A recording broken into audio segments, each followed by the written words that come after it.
विद्यार्थियों और प्यारे दोस्तों, नमस्कार। आशा करता हूं कि आप लोग बहुत अच्छे होंगे और अपनी पढ़ाई लिखाई कर रहे होंगे। साथियों, आप लोगों ने ऐसी बहुत सारी कहानियां सुनी होंगी जिनमें तरह तरह के आयोजन किए जाते हैं जब कभी बारिश नहीं होती या फिर और भी कामों में जो हमारे दैनिक कार्य हैं, या तो ऐसे में हम तरह तरह के आयोजन करने की एक परंपराएं हैं। पानी जब नहीं बरसता तो हो सकता है कि आप लोगों ने देखा हो या शायद ना देखा हो। इसलिए ना देखा हो क्योंकि जो अब नई पीढ़ी आ रही है उसमें बहुत सारे बच्चे शहरों में बस गए हैं और गांवों में भी जो परंपराएं थी वो लगभग विलुप्त होती जा रही हैं। तो पहले क्या होता था कि जब गर्मियों का मौसम बढ़ता चला जाता था या बारिश का मौसम आ जाता था, फिर भी बारिश नहीं होती थी। आकाश में बादल का एक टुकड़ा तक नहीं दिखाई देता था। ऐसे में युवा या कह लीजिए किशोर बालकों की एक मंडली गांवों में निकलती थी और वो घर घर जा कर के पानी मांगती थी। और जो पानी फेंका जाता था गली में, उन बालकों के झुंड पर जो पानी फेंका जाता था उससे जो कीचड़ हो जाता था, उस कीचड़ में लौटते थे और कहते थे, काले मेघा पानी दे गुड़धानी दे। ये एक प्रकार की परंपरा रही है। लेकिन आपको क्या लगता है कि क्या इस परंपरा से ये जो बालक जमीन में लौटते हैं, कीचड़ में लौटते हैं, क्या इससे पानी बरसता रहा होगा? या फिर इस परंपरा को अब भी अगर हम जारी रखें तो क्या उससे पानी बरसेगा? और अगर नहीं बरसता तो इस परंपरा का औचित्य क्या है? आज विज्ञान का युग है। इस विज्ञान के युग में एक वैज्ञानिक सोच हमारी होनी चाहिए। आपको क्या लगता है? आज हम लोग इन्हीं प्रश्नों के उत्तर ढूंढेंगे।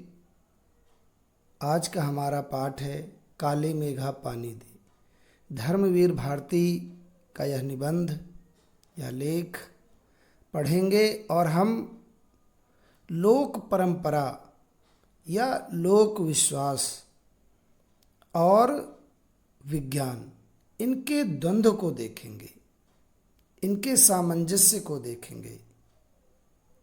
तो चलिए आइए शुरू करते हैं। मैं हूं शैलेंद्र, ज्ञान मंजरी में आपका स्वागत है। आगे बढ़ने से पहले मैं आपको बता दूं कि मेरे हर वीडियो की नोटिफिकेशन पाने के लिए आपको सब्सक्राइब करना होगा हमारा चैनल और बेल आइकॉन को प्रेस करना होगा ताकि आपको सभी वीडियो के नोटिफिकेशन मिल सकें। चलिए शुरू करते हैं। सबसे पहले धर्मवीर भारती जी का जीवन परिचय जान लेते हैं।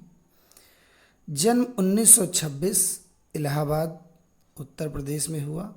अगर प्रमुख रचनाओं की बात करें, कनुप्रिया, सात गीत वर्ष, ठंडा लोहा, ये इनके कविता संग्रह हैं।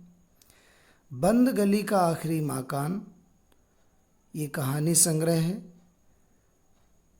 सूरज का सातवां घोड़ा, गुनाहों का देवता, ये इनके उपन्यास हैं। अंधा युग एक गीत नाट्य है। पश्यंती, कहनी अनकहनी, मानव मूल्य और साहित्य, ठेले पर हिमालय, ये इनके निबंध संग्रह हैं। अगर सम्मान की बात करें तो इन्हें पद्मश्री, व्यास सम्मान एवं साहित्य के कई अन्य राष्ट्रीय पुरस्कार भी प्राप्त हुए हैं। निधन 1997 में हुआ। ये इनका संक्षिप्त परिचय था। आइए थोड़ा और जानते हैं इनके बारे में। अगर इनकी रचनाओं की बात करें तो गुनाहों का देवता एक प्रसिद्ध उपन्यास हुआ है और जो कि युवा दिलों की धड़कन बनकर रह गया था। आपको मौका मिले तो ज़रूर पढ़िएगा, बहुत ही शानदार उपन्यास है ये। और इस उपन्यास ने भारती जी को एक विशिष्ट स्थान दिलाया हिंदी साहित्य में। इसके अतिरिक्त इनका जो सूरज का सातवां घोड़ा था एक प्रयोग धर्मी उपन्यास था। देखिए, ये जो इस स्लाइड में लिखा हुआ है ये सारी बातें आप पढ़ सकते हैं और पढ़ लीजिएगा। ये आपकी किताब का ही पन्ना है, पढ़ना भी चाहिए, लेकिन मैं यहाँ पर संक्षेप में आपको बता देता हूँ, ठीक है? नहीं तो आप कहेंगे मैं पढ़ भी नहीं रहा हूँ पूरा। तो ये चीज़ मैं बता रहा था, हाँ, सूरज का सातवां घोड़ा। सूरज का सातवां घोड़ा को मैं बता रहा था कि एक प्रयोग धर्मी उपन्यास है। और इस उपन्यास में निम्न मध्य वर्ग की हताशा, आर्थिक संघर्ष, नैतिक विचलन और अनाचार को चित्रित किया गया है। सूरज का सातवां घोड़ा उपन्यास भी आप पढ़ सकते हैं, बहुत मोटा नहीं है ना? आपके पढ़ने की क्षमता के अंदर है, आप लोग पढ़ सकते हैं। और इस उपन्यास में प्रयोग ये किया गया है कि एक कहानी के अंदर कई कहानियाँ निकलती जाती हैं, कहानी के अंदर कहानी, कहानी के अंदर कहानी, ये प्रयोग किया गया है। तो खैर, इसके अलावा इनकी ये जो कुछ पंक्तियाँ लिखी हैं ये मैं पढ़ लेता हूँ। अपनी सहज प्रवृत्तियों को मारो मत, लेकिन उनके दास भी न बनो। जीवन के सहज प्रवाह में उन्हें आने दो, फलीभूत होने दो। पर यदि वे निरंकुशता से हावी होने लगें तो उन्हें भस्म कर देने की तेजस्विता और आत्मनियंत्रण भी रखो। बहुत ही अच्छी पंक्तियां हैं, बहुत ही अच्छी पंक्तियां हैं, है ना? विद्यार्थियों, आपको याद होगा कि जब मैं बाजार दर्शन पढ़ा रहा था तो उसमें भी एक पंक्ति ऐसी ही आई थी कि मन को जबरदस्ती बंद नहीं करना चाहिए, है ना? क्योंकि मन का भी एक प्रयोजन है, लेकिन उसे निरंकुश भी नहीं होने देना चाहिए। धर्मवीर भारती की इन पंक्तियों में वही भाव झलक रहा है। तो बहुत ही अच्छी पंक्तियां थी। और हाँ, गुनाहों की देवता की भी थोड़ी सी और बात कर लेते हैं। मध्यम वर्गीय एक प्रेम कथा है ना? आप पढ़ेंगे तो इसका आनंद लेंगे। अधिक बातें मैं यहाँ नहीं बताऊंगा, चलते हैं आगे।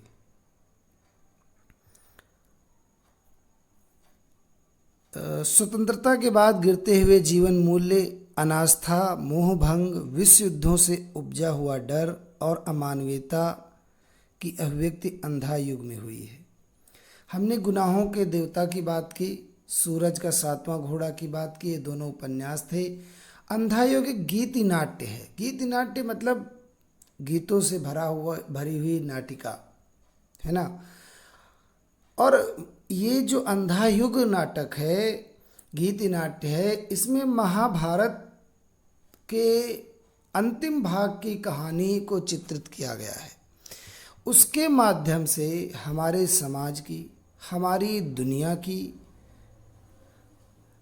बातों को चित्रित किया गया है। हमारे जो बदलते हुए जीवन मूल्य हैं या गिरते हुए जीवन मूल्य हैं, अनास्था है और मोहभंग, जो सब कुछ चल रहा है उससे कहीं न कहीं हमारा मोह भंग हो रहा है।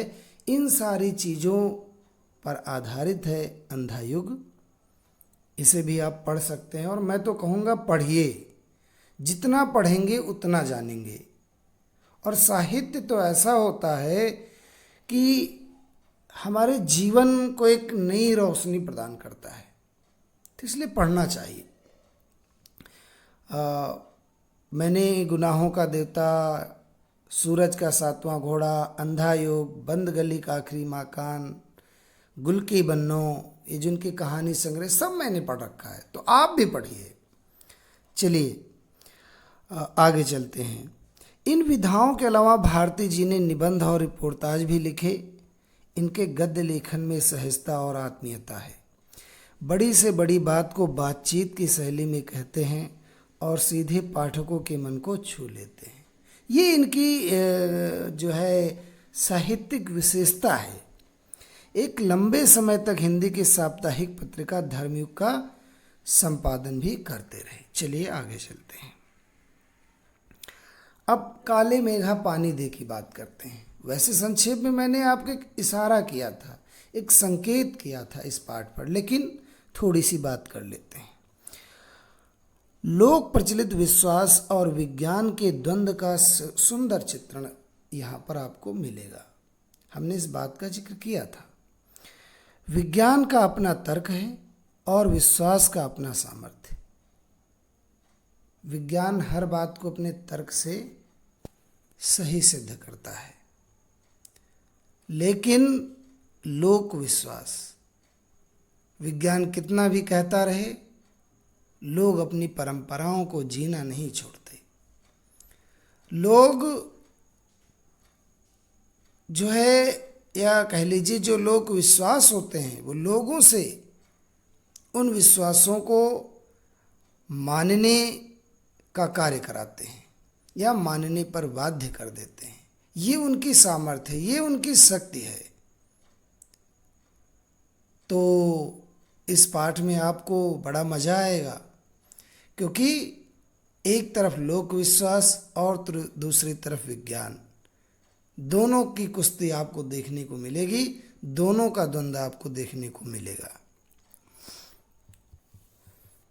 इसमें कौन कितना सार्थक है, यह प्रश्न पढ़े लिखे समाज को उद्वेलित करता रहता है।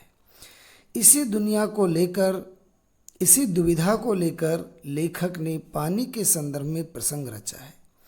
आषाढ़ का पहला पखवाड़ा बीत जाने के बाद भी खेती और बहुकाज प्रयोग के लिए पानी ना हो तो जीवन चुनौतियों का घर बन जाता है, और उन चुनौतियों का निराकरण विज्ञान ना कर पाए तो उत्सवधर्मी भारतीय समाज चुप नहीं बैठता। वह किसी जुगाड़ में लग जाता है, प्रपंच रचता है और हर कीमत पर जीवित रहने के लिए अशिक्षा और बेबसी के भीतर से उपाय और काट खोज निकालता है। ये है इस संस्मरण की विषय वस्तु, इस पाठ की विषय वस्तु। क्या लिखा गया है इसमें, इस पर चर्चा की गई है ना। तो आइए आनंद लेते हैं इस पाठ का। देखिए यहाँ पर भी पाठ के बारे में ही दिया गया है, इसे आप पढ़ लीजिएगा। मैं बहुत अधिक इस पर चर्चा तो नहीं करना चाहता, या फिर मैं केवल पढ़ देता हूँ, ठीक है, आपके लिए पढ़ देता हूँ, आप सुन लीजिए। लेकिन अधिक चर्चा नहीं करेंगे, क्योंकि जो इसका केंद्रीय भाव था, जो इसका सार था, वो उस पर मैंने चर्चा कर ली है। हमें पाठ ही पढ़ना चाहिए, लेकिन मैं पढ़ देता हूँ आपके लिए। लेखक ने अपने किशोर जीवन के संस्मरण में दिखलाया है कि अनावृष्टि जब बहुत ज़्यादा बारिश हो जाती है, नहीं, क्षमा करें, जब बारिश नहीं होती है, अतिवृष्टि जब बहुत ज़्यादा बारिश हो जाती है, और अनावृष्टि जब बारिश नहीं होती है। तो दिखलाया है कि अनावृष्टि दूर करने के लिए गांव के बच्चों की इंदर सेना, जो बालकों का समूह होता है, द्वार द्वार पानी मांगने चलती है, और लेखक का तर्कशील किशोर मन भीषण सूखे में उसे पानी की निर्मम बर्बादी के रूप में देखता है। इसे किशोर मन का वितर्क नहीं, वैज्ञानिक तर्क ही कहना चाहिए, और विज्ञान विषय को इतने दीर्घकाल तक पढ़ाई और विज्ञानोपलब्ध आविष्कारों से अपने जीवन को भौतिक सुख सुविधाओं से भरते रहने के बावजूद इस देश के जनमानस में ऐसी वैज्ञानिक दृष्टि का जन्म न पाना अफसोसजनक ही कहा जा सकता है। पर जनता के सामूहिक चित्त में बैठे विश्वासों का क्या करें? जीवन जिनसे संचालित होने वाले कुछ लौकिक कर्मकांड संस्कृति की घटना के रूप में हमें लगते हैं।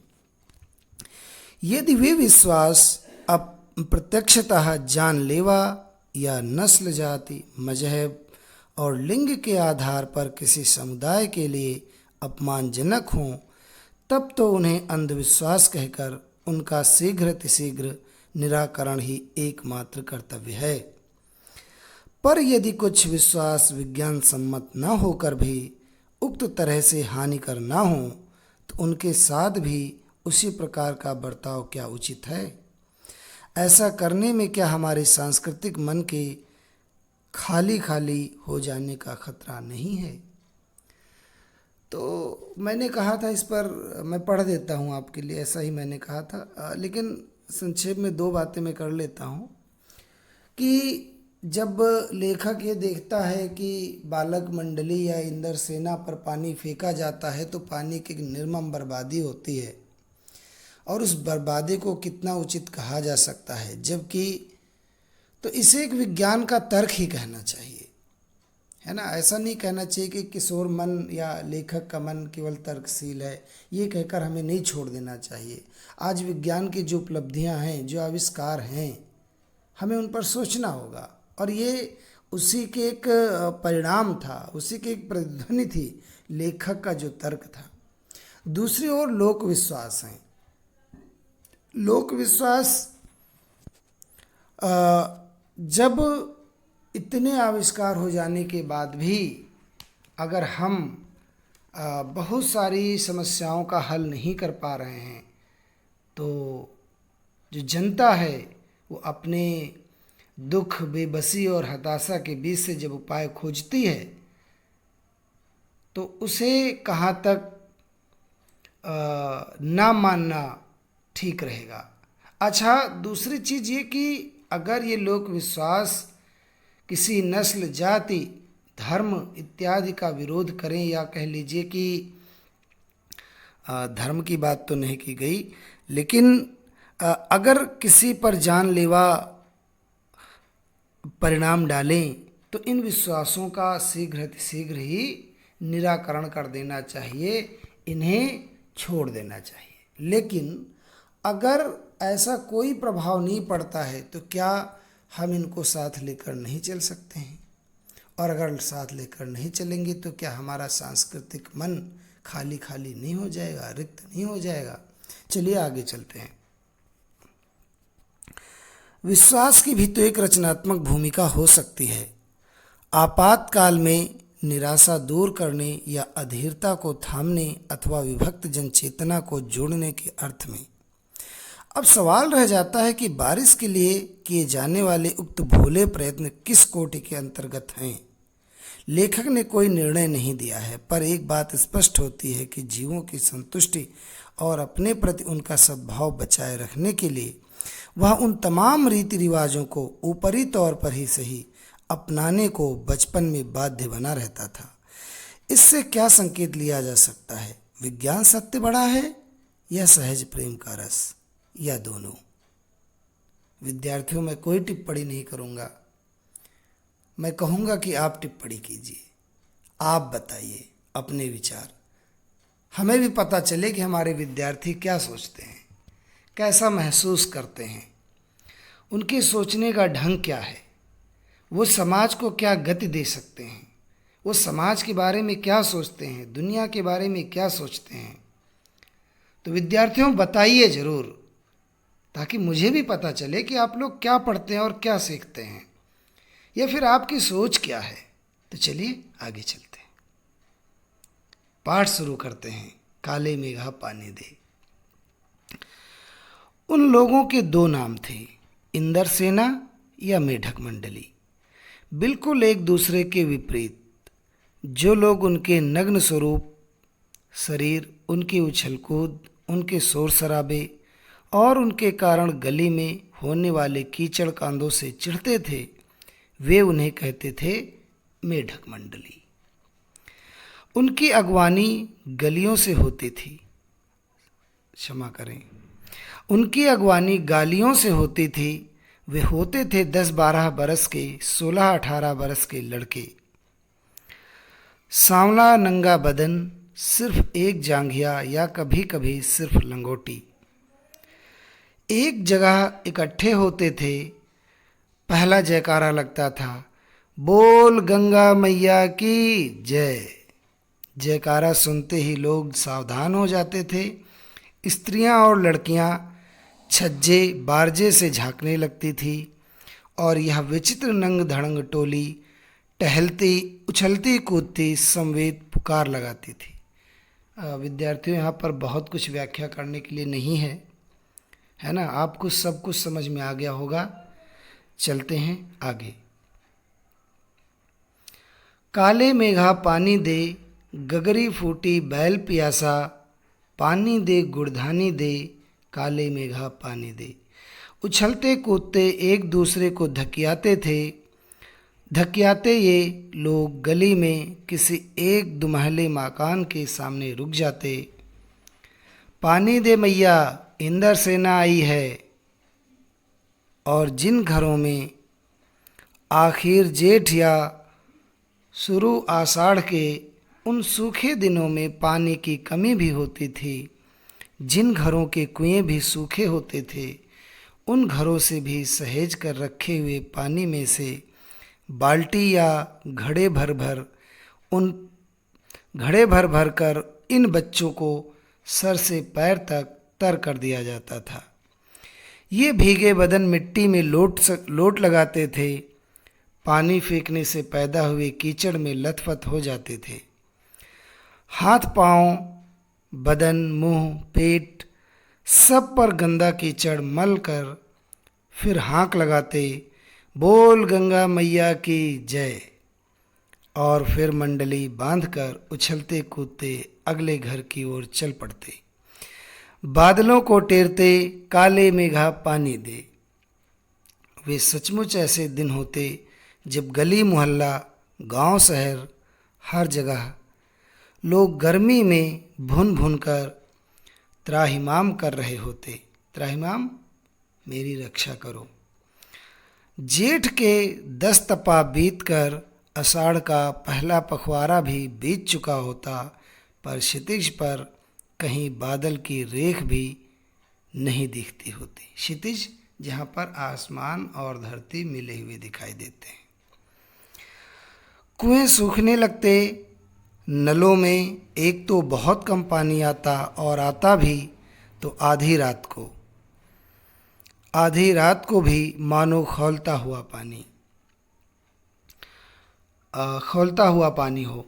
शहरों की तुलना में गांव में और भी हालत खराब होती थी। जहां जुताई होनी चाहिए वहां खेतों की मिट्टी सूख कर पत्थर हो जाती, फिर उसमें पपड़ी पड़कर जमीन फटने लगती। लू ऐसी कि चलते चलते आदमी आधे रास्ते में लू खाकर गिर पड़े। ढोर ढंगर प्यास के मारे मरने लगते, लेकिन बारिश का कहीं नाम निशान नहीं। ऐसे में पूजा पाठ, कथा विधान सब करके लोग जब हार जाते, तब अंतिम उपाय के रूप में निकलती यह इंदर सेना। वर्षा के बादलों के स्वामी है इंदर, और इंदर की सेना टोली बांध कर कीचड़ में लथपथ निकलती, पुकारते हुए मेघों को, पानी मांगते हुए प्यासे गलों और सूखे खेतों के लिए, पानी की आशा पर जैसे सारा जीवन आकर टिक गया हो। बस एक बात मेरे समझ में नहीं आती थी कि जब चारों ओर पानी की इतनी कमी है, तो लोग घर में इतनी कठिनाई से इकट्ठा करके रखा हुआ पानी बाल्टी भर भर कर इन पर क्यों फेंकते हैं। आइए थोड़ा सा देख लेते हैं। लेखक ने ये बताया कि जब शुरू से देख लेते हैं। लोग इन बालकों की टोली को 2 नाम दिए थे, इंदर सेना और मेढक मंडली। दोनों एक दूसरे के विपरीत नाम थे। एक में उनकी तारीफ थी, इंदर सेना, और दूसरा मेढक मंडली अर्थात शैतान बच्चों की मंडली। तो तारीफ थी और एक तरीके से उनसे चिढ़ भी थी। कुछ लोगों को, जिन लोगों को लगता था कि ये शोर मचाते हैं, है ना, गली में कीचड़ कांदो कर देते हैं, वो उनको मेढक मंडली कहते थे।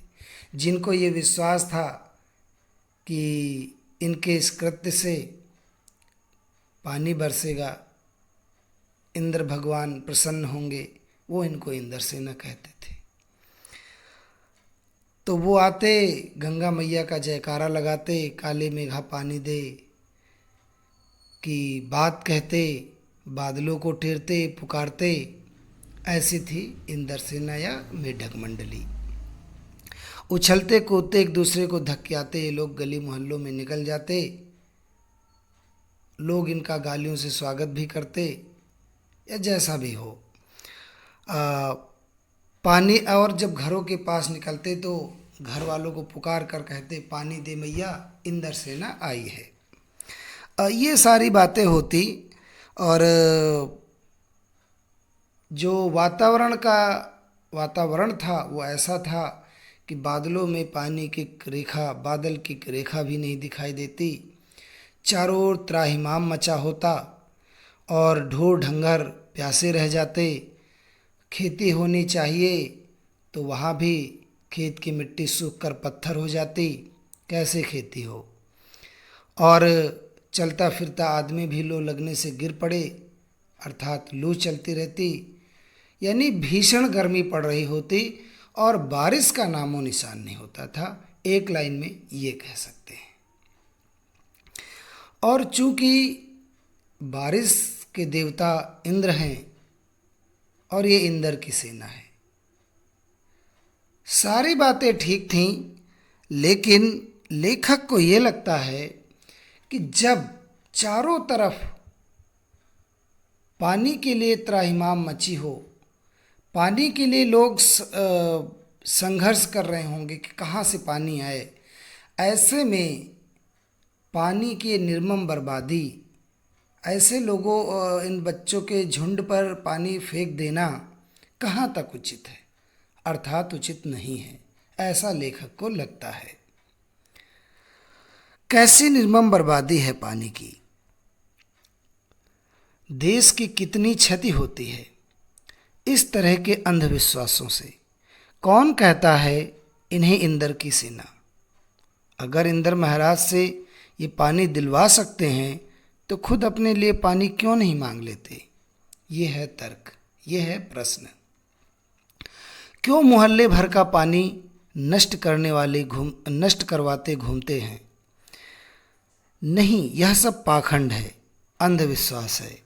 ऐसे ही अंधविश्वासों के कारण हम अंग्रेजों से पिछड़ गए और गुलाम बन गए। ये हैं लेखक के विचार, है ना? तो आप भी अपने विचार बताइएगा, मैंने शुरू में भी आपसे कहा है। आगे चलते हैं।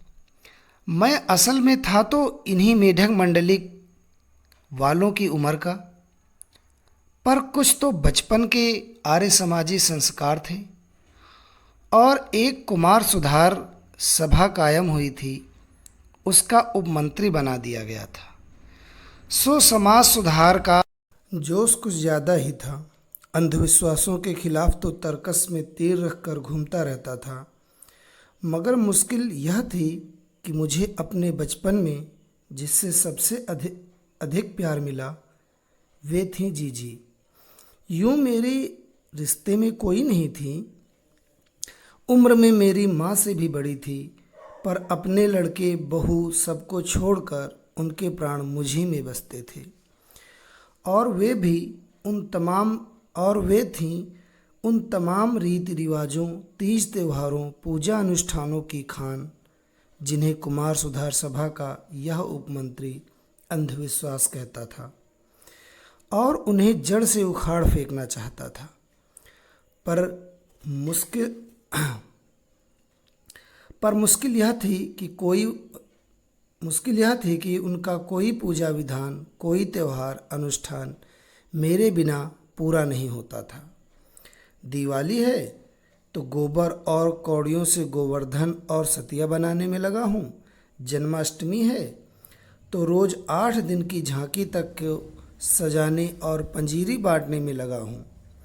हर छठ है तो छोटी रंगीन कुल्हियों में भूजा भर रहा हूँ। किसी में भुना चना, किसी में भुनी मटर, किसी में भुने अरवा चावल, किसी में भुना गेहूँ। जीजी यह सब मेरे हाथों से कराती ताकि उसका पुण्य मुझे मिले, केवल मुझे। तो लेखक जो है, हमने इसके पहले बात की कि वह इन सब बातों को अंधविश्वास कहता है, इन परंपराओं को, पूजा अनुष्ठान को अंधविश्वास कहता है और तर्क करता है कि जब चारों तरफ पानी की इतनी किल्लत है तो पानी की बर्बादी कहाँ तक उचित है।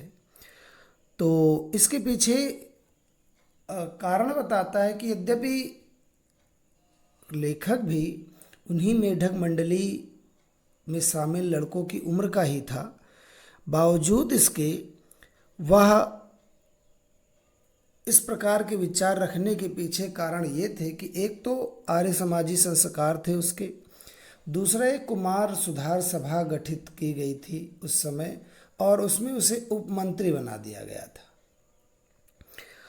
तो और अंधविश्वास के खिलाफ हमेशा अपने तर्कस में तीर लेकर के घूमता था लेखक।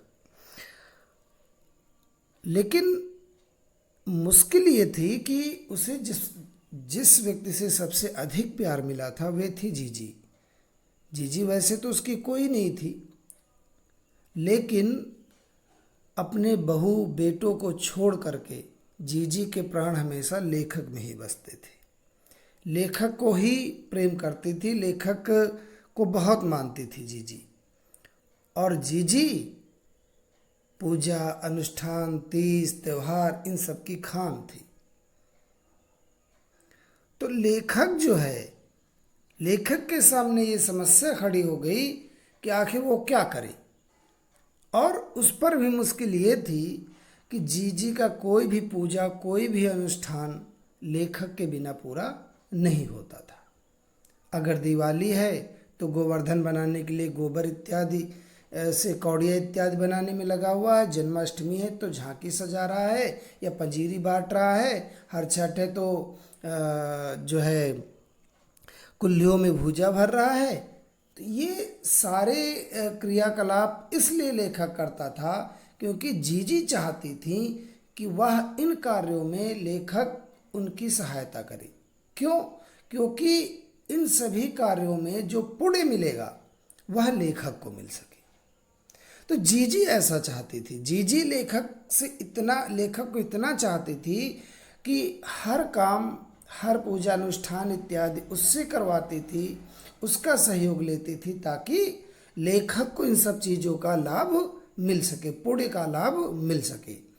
और यही मुश्किल थी लेखक के सामने कि वो अंधविश्वास से मुकाबला तो करना चाहता था, लेकिन जो है जीजी के कारण, जीजी के प्राण लेखक में बसते, तो जीजी के कारण वह सब करने में समर्थ नहीं हो पा रहा था। तो यहाँ तक हम लोगों ने बातें की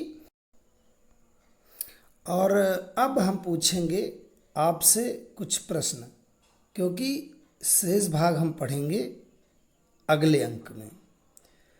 तो प्रश्न हमारे हैं, पहला तो ये कि धर्मवीर भारती के 2 उपन्यासों के नाम बताइए और किसी एक कहानी संग्रह का भी नाम आपको बताना है। साथ में अपने आप विचार लिख सकते हैं कि अगर आपका ऐसा कोई अनुभव हो, काली मेघा पानी दे या मेढक मंडली से संबंधित, तो उसे भी साझा कीजिए और इन प्रश्नों का जवाब दीजिए। मिलते हैं अगले अंक में इस पाठ का शेष भाग लेकर के। देखेंगे कि फिर आगे क्या होता है, क्या लेखक इन अंधविश्वासों को तोड़ पाता है या नहीं, या फिर वह भी मान लेता है, या फिर क्या होता है, विज्ञान और लोक विश्वास का द्वंद्व हमें कहाँ ले जाता है। वैसे तो संकेत रूप में हम लोगों ने जान ही लिया है कि क्या होगा, है ना, पाठ के बारे में पढ़ते हुए। तो चलिए मिलते हैं अगले अंक में।